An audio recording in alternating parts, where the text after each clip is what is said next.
الله والحي القيوم وأتوب إليه. الفاتح بنية تعلم وتعليم وتذكر وتذكير ونفع والانتفاع. ثم إلى أرواح صاحب هذا الكتاب الحبيب عبد الله بن علي بن محمد الحدث مع جميع سجال أبي علوي وجميع مشايخنا معلمينا ووالدينا ووالديكم وأمواتنا وأمواتكم وأموات المسلمين والمسلمات والمؤمنين والمؤمنات، خصوصا لمن عمل في هذا المسجد وأمره، وإلى حضرة النبي محمد صلى الله عليه وعلى آله وصحبه وسلم. الفاتحة.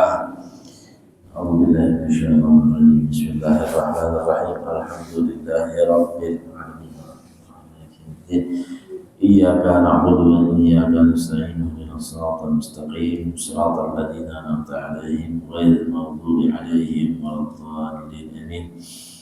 بسم الله الرحمن الرحيم. رضي الله عنكم وقال رضي الله تعالى عنه وأرضاه. قال المؤلف رحمه الله ونفعنا به وبجميع علومه في الدارين. آمين. وأعني برعيتك العامة من جعل الله لك عليه ولاية من ولد وزوجة ومملوك، فكل هؤلاء من رعيتك، والواجب عليك إرشادهم إلى القيام بما فرض الله عليهم من طاعته وما حرم عليه من معصيته، واحذر أن تسامحهم في ترك واجب أو ارتكاب محرمين، كما قال رضي الله تعالى عنه. Assalamualaikum warahmatullahi wabarakatuh. Bismillah, alhamdulillah, wassalatu wassalamu ala rasulillah Sayyidina wa maulana Muhammadin ibni Abdillah wa ala alihi wa sahbihi wa man wala wa la hawla wa la quwwata illa billah. Hadirin wal hadirat jamaah Majelis Ta'lim Masjid Al-Munir yang dirahmati oleh Allah Subhanahu wa taala. Qala Habib Abdullah Al-Haddad fi kitabih Ar-Risalah Mu'awanah wa a'ni bi ra'iyatikal 'ammah. Beliau menyebutkan di sini yang dimaksud dengan ayat la maradda lahu minallah ma lakum min malja'in yawma idzin wa ma lakum min nakir wa yawma la yanfa'u malun wa la banun illa man atallaha biqalbin salim. Ya.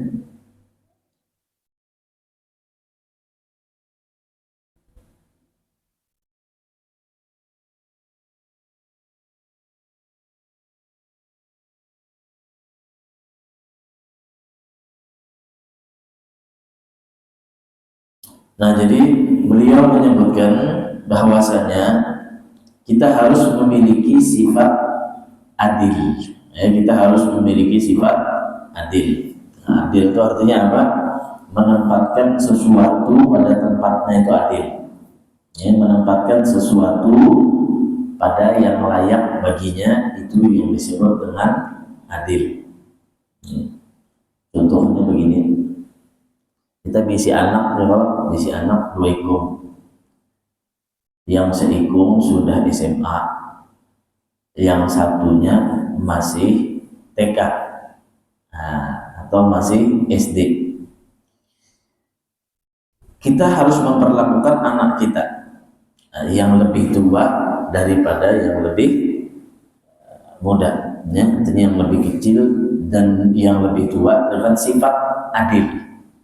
Bagaimana kita mengajari yang lebih tua itu agar lebih sayang kepada adiknya. Bagaimana kita mengajari yang adik lebih hormat kepada kakaknya. Itu harus kita ajari. Bersikap pun dengan keadilan kepada anak kita sesuai porsinya. Nah, misalkan ngasih apa? Ngasih uang.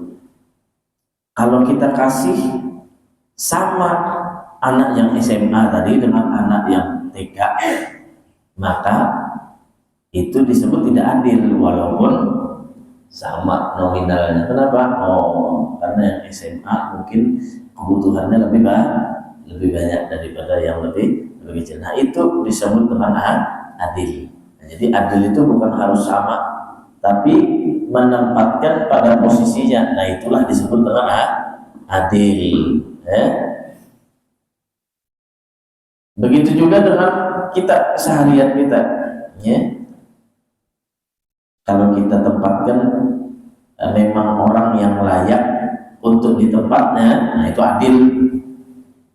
Kalau orang yang kita angkat itu bukan layak untuk menjadi atau diangkat oleh kita, maka itu tidak adil. Nah, namanya ya, memang dia layak, memang dia memiliki kemampuan, maka itu disebut dengan adil nantinya, ya. Lain guru misalkan ya, disuruh baca kitab di muka, ada bisa belajar di pesantren, ada bisa belajar di pesantren, ada bisa membaca kitab, suruh baca kitab. Nah, maka ketika kita meletakkan sesuatu itu pada tempatnya, ya memang layaknya seorang guru itu duduknya di depan, dia yang baca kitab. Kenapa? Karena itu adalah tempatnya. Ya, maka itu disebut dengan adil. Itu contohnya ya. Nah, kemudian adil ini diperuntukkan kepada yang kita urus, itu ra'iyah namanya. Ya, ra'iyah itu sesuatu yang kita urus. Nah, ada yang disebut dengan khassah, ada yang ammah. Yang kita urus ini ada yang khusus. Nah, khusus itu yang disebutkan apa kemarin? Yang ada di dalam diri kita. Mulai mata, telinga, tangan, kaki, kemaluan, itu yang kita urus tiap hari ya. Nah, itu ra'iyah yang kita pimpin tiap hari. Nah, itu nantinya akan dipertanggungjawabkan di hadapan Allah Subhanahu wa taala. Ditanya mata, ditanya tangan, ditanya telinga, ditanya kaki, ditanya tentang apa yang mereka kerjakan ketika mereka hidup di alam dunia ini, ya. Nah, kemudian ada yang kita pimpin itu secara umum, ya. Nah, maka di sini beliau menyebutkan wa'ani, yang dimaksud itu apa? Al-ammah man ja'alallahu laka alaihi wilayah, yang Allah memberikan atau menjadikanmu terhadap sesuatu itu wilayah, tanggungan. Ya, wilayah itu tanggungan, artinya kalian yang menjadi walinya. Min waladin, daripada anak kalian, wa zaujatin, dan daripada istri kalian, wa mamlukin, dan budak kalian, fakullu haula min ra'iyatika, semuanya itu adalah tanggunganmu. Semuanya itu adalah tanggunganmu. Naam. Sekarang kita sudah mengetahui bahwasanya hal yang kita perhatikan, hal yang kita jaga, hal yang kita pimpin itu ada yang khusus, ada yang umum. Berarti cakupannya yang paling kecil di dalam hal umum itu, yang paling kecil adalah anak kita, istri kita, budak kita, atau pembantu kita. Nah, ini cakupan yang paling kecil. Ini semuanya nanti akan kita pertanggungjawabkan di hadapan Allah Subhanahu wa taala. Makanya dalam ayat Al-Qur'an itu, kata Abdul Haddad, disebutkan yauma la yanfa'u malun wala banun illa man atallaha biqalbin salim. Tidak akan menjadi manfaat. Datanglah satu hari yang tidak akan menjadi manfaat, nanti harta tidak akan menjadi manfaat lagi itu anak, kecuali orang yang datang ke hadapan Allah Subhanahu wa taala dengan hati yang selamat. Ya, dengan hati yang selamat. Wal wajib, maka menjadi wajib alaika atasmu irsyaduhum, untuk memberikan petunjuk, memberikan arahan kepada mereka. Nah, satu kewajiban berarti ini. Mengerjakan itu dibagi menjadi dua. Nah, haddut taklif namanya. Batasan seseorang itu mendapatkan hukum dari Allah Subhanahu wa taala. Itu namanya haddut taklif. Kapan haddut taklif? Haddut taklif itu ketika seseorang sudah berakal, begitu juga sudah balik, sudah berakal, sudah balik. Itu dia memiliki haddut taklif sendiri-sendiri, itu memiliki tanggungan sendiri-sendiri. Apabila dia di bawah usia balik, belum 15 tahun bagi laki-laki dan perempuan, atau belum bagi laki-laki keluar spermanya, bagi perempuan belum haidnya, belum, maka tugas seseorang wali, seseorang orang tua yang memiliki tanggungan terhadap anaknya adalah irsyaduhum, memberikan petunjuk, memberikan arahan, memberikan tahu, dengan apa? Ilal qiyami, kepada mengerjakan bima faradallahu alaihim, dengan yang difardukan oleh Allah Subhanahu wa taala kepada mereka. Harus memberikan arahan. Nah, sholat 5 waktu itu wajib. Nah, puasa Ramadan itu wajib. Nah, membayar zakat itu wajib. Nah, ini berbakti kepada orang tua wajib. Nah, jadi harus dia berikan pengetahuan, dia berikan arahan kepada hal-hal yang difardukan oleh Allah Subhanahu wa taala. Begitupun kepada istrinya. Begitupun kepada istrinya. Itu pertama tadi, anak tadi kalau dia di bawah usia balik. Kalaupun dia sudah dalam keadaan balik, tetap kita memiliki kewajiban untuk mengarahkan anak kita. Kalau sementangan ini sudah balik juga aja, bisa aja dosanya tanggung-tanggungnya seorang juga. Nah, memang dosa itu ditanggung masing-masing, cuma ada kewajiban. Ada kewajiban bagi kita kepada anak kita, kepada, kalaupun anak kita itu seorang perempuan, maka dia akan pindah nanti kewajibannya kepada suaminya. Ada kewajiban bagi kita untuk memberikan arahan, memberikan petunjuk kepada hal-hal yang khususnya kepada yang difardukan oleh Allah Subhanahu wa ta'ala.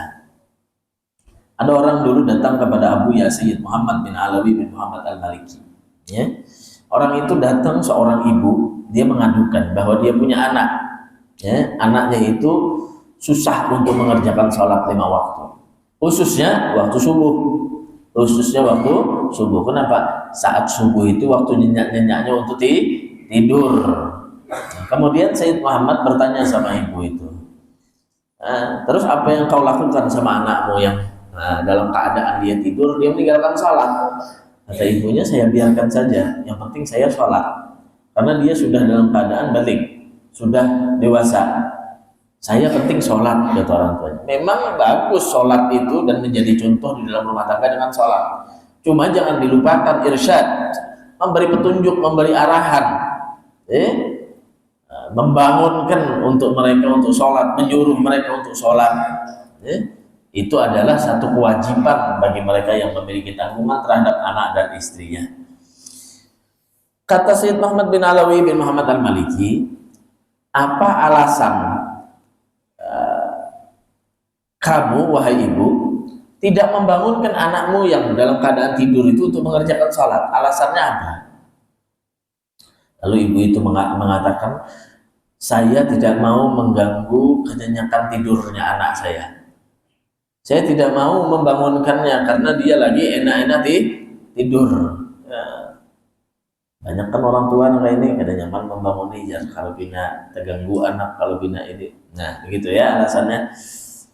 Lalu Sayyid Muhammad bin Alawi bin Muhammad Al-Maliki mengambil permisalan. Kata beliau, kalau misalkan rumahmu saat ini terbakar dan anakmu ada di dalam rumah tersebut dalam keadaan sedang tidur.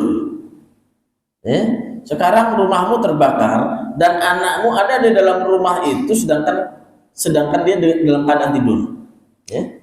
Apakah engkau akan bangunkan anakmu? Apa kau berkata, saya nggak mau ganggu tidurnya karena lagi nyenyak tidur? Kata ibunya, ya pasti saya akan bangunkan, saya akan paksa dia untuk keluar. Kenapa? Karena bakal dia terbakar dengan api yang panas tadi itu karena sebab dia ketiduran. Dan andai kata ibunya, saya membiarkan dia, tidur dan saya tidak membangunkan, saya tidak memaksa dia untuk keluar, maka apa kata orang-orang? Orang-orang pasti akan mengatakan, ini adalah ibu yang paling kejam. Kenapa? Membiarkan anaknya tidur di dalam kobaran api yang besar. Ada kata Syed Muhammad bin Alawi Muhammad Al-Maliki, engkau membiarkan anakmu di dalam rumahmu tidak sholat, engkau sedang membakar rumahmu. Dengan apa? Dengan panasnya api nerakanya Allah Subhanahu wa Ta'ala. Dan kehidupan ini sebentar lagi kau akan menemui namanya ajal. Anakmu pun juga akan menemui yang namanya ajal. Kau biarkan, berarti kau menjadi orang tua yang paling tega nantinya di akhirat, yang membiarkan anakmu dibakar di dalam nerakanya Allah Subhanahu wa Ta'ala. Jadi adanya irsyad, ada tanggungan kita sebagai orang tua kepada anak. Makanya Rasul Shallallahu Alaihi Wasallam lebih-lebih dalam urusan sholat yang fardu tiap hari kita kerjakan. Dalam usia anak kita 8 tahun, perintahkan mereka untuk sholat. Suruh mereka untuk sholat. 8 tahun sudah diperintahkan untuk sholat. Nah, ini jangan umur 30 tahun hanya belajar sholat. 30 tahun hanya belajar sholat. Belajarnya di mana? Di Google belum. Belajarnya di Google, belajarnya di buku, tanpa guru, tanpa ustadz yang mengajari bagaimana sholatnya. Wah, kacau ini. Kacau. Melihat orang kampung sembahyang, saya yang baca di Google, kenapa ya sembahyang subuhnya tidak pakai kunut? Ketika saya sholat di masjid ternyata orang pakai kunut. Kenapa? Ilmunya di Google. Sedangkan di Google itu dia tidak tahu dari mana ambilannya, dari mana sandarannya. Subhanallah. Atau karena cuma melihat tanpa berguru. Nah, ini bahaya. Melihat tanpa berguru. Syaitan dikatakan, maka syaitan nanti akan menjadi gurunya. Artinya apa? Dia beribadah dengan hawa nafsunya kan. Melihat orang yang berbeda dengan dia langsung dia salahkan. Nah, ini kebanyakan orang caplok-caplok di Google, ngelihat berbeda dengan dia, salah, bid'ah, syirik. Nah, itu. Kenapa? Karena kebanyakan mereka hanya mendengar, karena mereka hanya mengambil comot-comot di Google. Tanpa belajar benar-benar disanad dengan sanad ilmunya tadi. Orang bahari baik, orang gunung turun ke kota, orang gunung turun ke kota.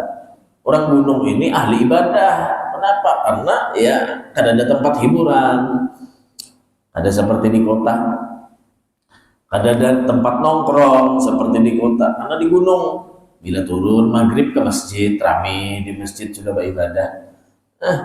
Sudah orang gunung ini turun ke kota baik. Karena di gunung tidak ada mikrofon, tidak ada mikrofon. Jadi orang di gunung itu biasanya azan dengan seadanya aja, pengeras suara seadanya aja. Kadang orang dulu tuh memanggil sholat tuh pakai pentungan, tong tong tong tong tong, tanda masuk. Artinya sudah masuk waktu, kemudian azan qomat karena belum ada mic. Sampai ke kota mendengar orang adzan, kenapa? Di kota hanyar-hanyar juga pakai mic. Maka orang kota kita ini bilanya bermaulidan kah atau berqasidahan kah, ehonya ganal-ganal. Eho, tahu eho biarlah, pantulan suara mic tuh dah. Mendengar ya orang gunung ini sembahyang baik di masjid. Jadi jangan kaum tadi. Allahu Akbar, Allahu Akbar. Karena eho ganal lalu tuh boleh Allahu Akbar, Allahu Akbar, bar. Ehonya ganal dah deh. Orang kampung boleh kayak ke kampung, oh nah itu sekalinya di kota adzannya. Barnya pada sekali boleh kayak ke kampung, Allahu Akbar, Allahu Akbar, bar. Kenapa di orang ini? Kenapa? Kada beguru. Anak. Orang pematang berangkat umroh, sesekaliannya hanya bisa berangkat umroh. Maka ketika kita berangkat ke sana, nah ingat akan menjadi wawasan tambahan ilmu bagi kita tentang keislaman ada di sana. Jangan merubah wawasan ilmu dan keislaman. Ini susah. Ulun bibeja semalam berangkat umroh ziarah ke Baki. Kuburan sahabat Nabi puluhan ribu di sana bibeja. Bebatu aja, bandak batu aja. Ada benisan bertulis ngaran buli kayak ke pematang habis dicabutin nisan Tapi ganti batu. Ada orang yang tidak belajarnya dengan ilmu, paham lah? Nah, jadi ketika kita melihat sesuatu yang berbeda, jangan memponis menyalahkan orang. Cuma ketika kita mendapati belajar dengan ilmu, ikuti dengan apa yang kita dapat dari guru kita, gitu. Nah, maka hadirin wal hadirat itu menjadi satu kewajiban bagi kita. Nah, apabila anak itu juga sudah usianya 10 tahun, kata Rasulullah, meninggalkan sholat pukul, disuruh sama Rasulullah SAW. Nah, ini artinya ada keseimbangan di dalam Islam, ketegasan di dalam Islam. Bukan mengajari kekerasan, bukan.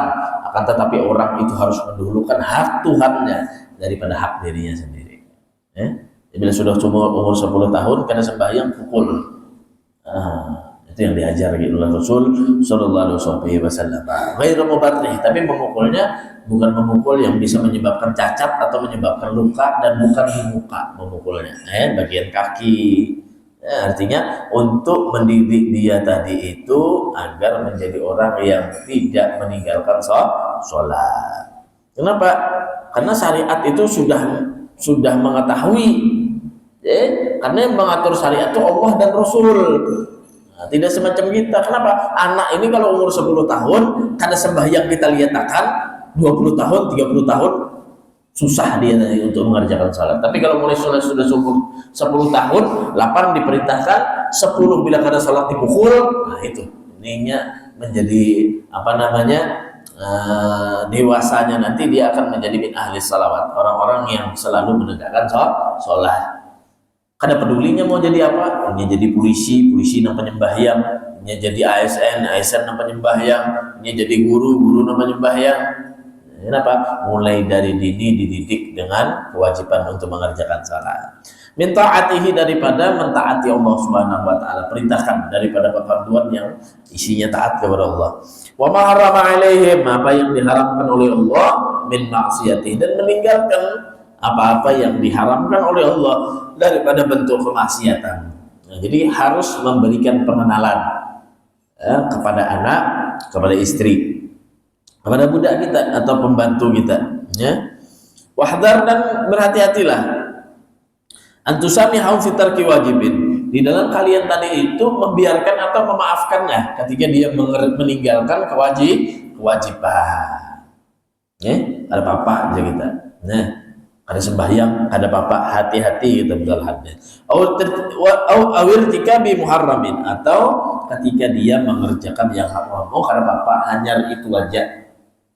Nah, inya nakalnya sampai situ aja, dibiarkan. Nah, ini hati-hati kita betul hadis. Wad'uhum ila ma fihi.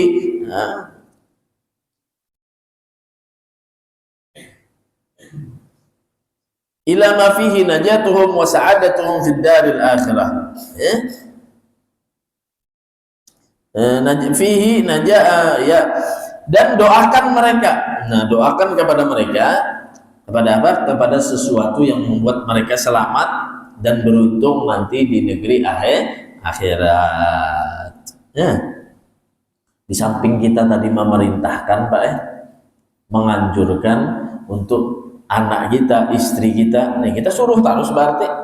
Nih kita bisi bini, kita maaflah, bini kita ada penyembahyang, bini kita wanilon kuitannya, bini kita misalkan kada memakai kerudung, bini kita misalkan meninggalkan yang wajib, melakukan yang haram, apapun bentuknya, maka bagi kita untuk memerintahkannya, untuk mengarahkannya. Kenapa? Karena seorang lelaki itu akan diseret, seorang suami itu akan diseret oleh Allah Subhanahu wa taala juga ke dalam neraka apabila membiarkan istrinya melakukan sesuatu yang diharamkan oleh Allah Subhanahu wa taala. Itu pertama. Begitu juga dengan lawan anak kita, harus kita perintahkan kepada kewajiban. Harus kita larang mereka daripada meninggalkan yang diharamkan oleh Allah Subhanahu wa taala. Terus tuh continue terus kita kerjakan tiap hari, ya. Kemudian apa? Jangan lupa kita betul haddad mendoakannya dengan keselamatan dan keberuntungan di negeri akhirat. Jangan menyariknya aja tapi kadang mendoakan. Tetap mendoakan. Ulun bipe bisi bini bipe tetap aja nangka itu bipe. Sudah ulun nasihati, sudah ulun ini tetap aja. Nah, tugas kita memang menasihati, tugas kita memberikan arahan mana yang wajib harus dikerjakan. Cuma kita wajib untuk mendoakan. Sebaliknya juga, seorang istri ulun BPBI laki tiap malam mabuk aja, tiap malam menggawin yang kada baik aja. Habis gitu lawan bini kasar, lawan anak kasar. Kada pernah sembahyang BP 5 waktu, apalagi Jumatan. Setahun bisa 2 kali aja datang ke masjid. Misalkan berisi laki nah itu. Tetap juga kita memerintahkan seorang ibu misalkan tetap sampai waktu sembahyang tetap wajib bagi kita. Cuma ingat akan mendoakannya. Jangan saling satu dengan yang lainnya melaknat. Nah, ini yang tidak boleh lah. Diisi bini misalkan pemamaian, penyarikan, apalagi lengkap tadi. Bilanya datang malam Pak, wayahnya guring bakalahin dua lagi bini. Artinya tadi memamai bini, akhirnya nambah ujar nang laki. Rasulullah Shallallahu Alaihi Wasallam bersabda, ujar lakinya tadi, ujar Rasulullah, apabila seseorang istri yang tidur di malam hari sedangkan suaminya tidak ridho dengan dia, maka seorang istri itu akan dilaknat oleh Allah Subhanahu wa taala sampai waktu subuh. Nah, ikam ada melayani aku kah? Ikam sarik ke lawan aku? Aku kada ridho lawan ikam. Kakak, bila suaminya kada ridho berarti istrinya dikutuk atau dilaknat oleh Allah Subhanahu wa taala. Handap pian beisi bini nang kada baik. Bila pian handap beisi bini nang kada baik, teruskan. Teruskan pian kada ridho lawan bini pian. Cuma kalau pian handap mendapat bini nang tiap harinya, tiap minggunya, tiap bulannya tambah lebih baik, bukan pian melaknat istri pian dengan tidak ridho, tapi mendoakannya. Apakah doa orang yang disakiti itu lebih diterima oleh Allah Subhanahu wa taala? Nah, jadi kalau pian merasa ada nyaman hati lawan bini, apalagi malam, maka kayak apa caranya? Doakan bini kita dengan kebaikan. Begitu. Ya, kenapa? Ketika kita tadi itu tidak ridho dan istri kita dilaknat oleh Allah Subhanahu wa taala, maka istri siapa yang kena laknat? Istri kita. Dan kita juga nanti akan dipertanggungjawabkan di hadapan Allah Subhanahu wa taala. Nah, maka dari itu caranya kayak apa? Padahi yang baik-baik, arahkan yang wajib-wajib, cuma dibarengi dengan didoakan ya, dibarengi dengan didoakan. Dengan apa? Keselamatan, keberuntungan di akhirat. Wahsin adabahum. Nah, dan perbaiki adab-adab mereka. Wala taghris fi qulubihim hubbad dunya. Jangan ditanamkan di dalam hati mereka hubbud dunya, cinta dengan dunia, wa syahawatiha, dan syahwat-syahwatnya, fatakunu bidzalika, dan jadilah engkau dengan demikian itu musian ilaihim, berbuat buruk dengan mereka. Nah, jadi tanamkan jangan sampai hubbud dunya, anak kita tuh cinta lawan dunia, jangan. Istri kita itu cinta dengan dunia, jangan ya. Jadi ajarkan adab sama mereka dan tanamkan kepada mereka itu cinta kepada Allah, cinta kepada Rasulnya, bukan sebaiknya cinta kepada dunia wa syahwatiha, dan syahwat-syahwatnya. Waqad warada, dan telah datang hadis anna ahlal insan, bahwasanya wa waladuhu, anna ahlal insan wa waladahu, bahwasanya seseorang itu dan anak-anaknya yata'allaquna bihi baina yadillah, yadillah, baina yadillah. Sesungguhnya mereka itu insan, bapak dan anak tadi itu Yata'allaquna, mereka tadi itu terhubung atau terikat bihi dengannya baina yadillah, di antara kekuasaan Allah Subhanahu wa taala. Wa yaqulun, dan mereka berkata, ya Rabbana inna hadza lam yu'arrifna, sesungguhnya kami tidak mengenalnya. Ma aujabat alaina, ma aujabta alaina, apa yang engkau wajibkan kepada kami, min haqqika, daripada hakmu, faktassalana minhu, maka berilah balasan kepada kami, minhu, daripadanya. Nah, jadi ada seseorang anak tadi menuntut kepada Allah Subhanahu wa taala. Ketika sudah disidang anak, ikan masuk neraka ya Allah karena banyak melakukan maksiat. Kemudian si anak tadi mengatakan, ayahku, ujar anak tadi. Lalu dipanggillah ayahnya, di persidangan dipanggil ayahnya. Ujar Allah Subhanahu wa taala, dia bersaksi di hadapan Allah, ya Allah, selama aku tadi itu dari kecil dan di dalam tanggungan orang tuaku, ayahku tidak pernah mengajarkan kepadaku mana yang wajib, mana yang haram, sehingga aku tidak mengenal mana yang wajib terhadap hak-hakmu, maka hukum juga ayahku. Nah, itulah yang di dalam hadis di dalam Al-Quran disebut yaumala yanfa'u malun wala banun, enggak bermanfaat nanti harta dan anak. Anak bisa menuntut nantinya, anak bisa menuntut, harta bisa menuntut kepada kita, illa man atallaha biqalbin salim. Nah, jadi ketika kita sudah mengajarkan, lepas kewajiban kita. Ulun bebelain guru, ulun beda bisa mengajari anak ulun aja pada tahu mana nang wajib, mana nang haram. Kayak apa? Didik anak kita, ajari anak kita, cariakan gurunya, masukkan ke sekolah-sekolahan yang bisa mengenalkan kepada dia mana yang wajib, mana yang haram. Itu tugas kita. Berapa mendidik anak, bawa ke majelis, bawa sini biar Habib madahi, bawa kepada guru biar guru nang madahi.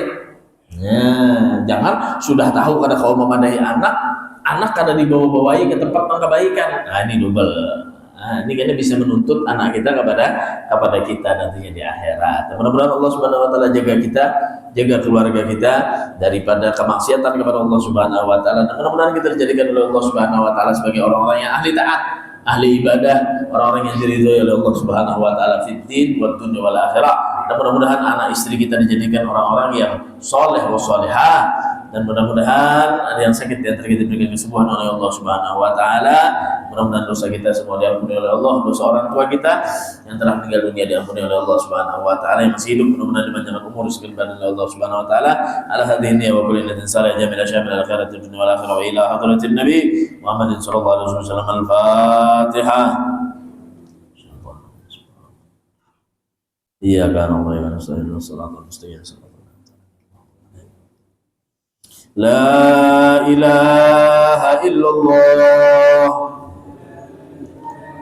al-mawjud fi kulli zaman. La ilaha illallah al-ma'bud fi kulli makan. La ilaha illallah al-madhkur fi kulli lisan. La ilaha illallah al-ma'ruf bil ihsan. La ilaha illallah kulla yawmin huwa fi shan. La ilaha illallah al-aman al-aman min zawalil iman ومن فتنة الشيطان. يا قديم الإحسان كم لك علينا من إحسان. إحسانك القديم يا هنان يا منان. يا رحيم يا رحمن. يا غفور يا غفار. اغفر لنا وارحمنا وأنت خير الراحمين. وصلى الله على سيدنا محمد وعلى آله وصحبه وسلم. يا ربنا اعترفنا بأننا اقترفنا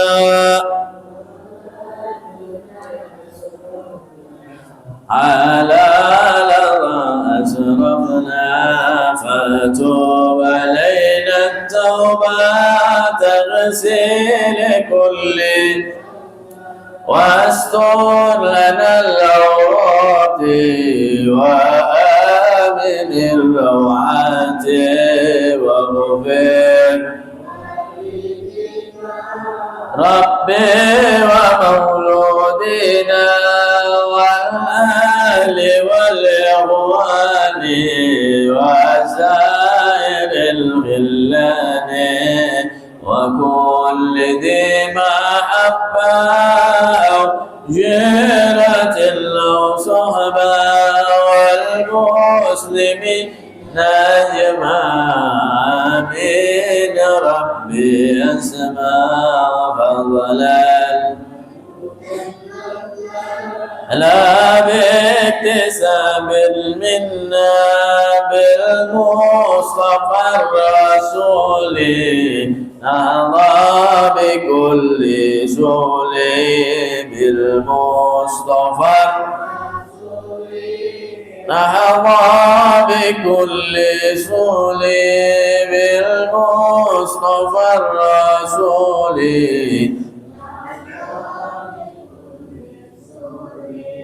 صلى وسلم ربي عليه عدل وآله وصحبه عدد صحبه والحمد لله في البدء والتناهي كثيرا دائما أبد سبحان ربك رب العزة عما يصفون وسلام على المرسلين والحمد لله رب العالمين وفي كل لحظة بلغنا الغيب نفسنا شيء ذلك كلمات إن الله وملائكته يصلون على النبي يا أيها الذين آمنوا صلوا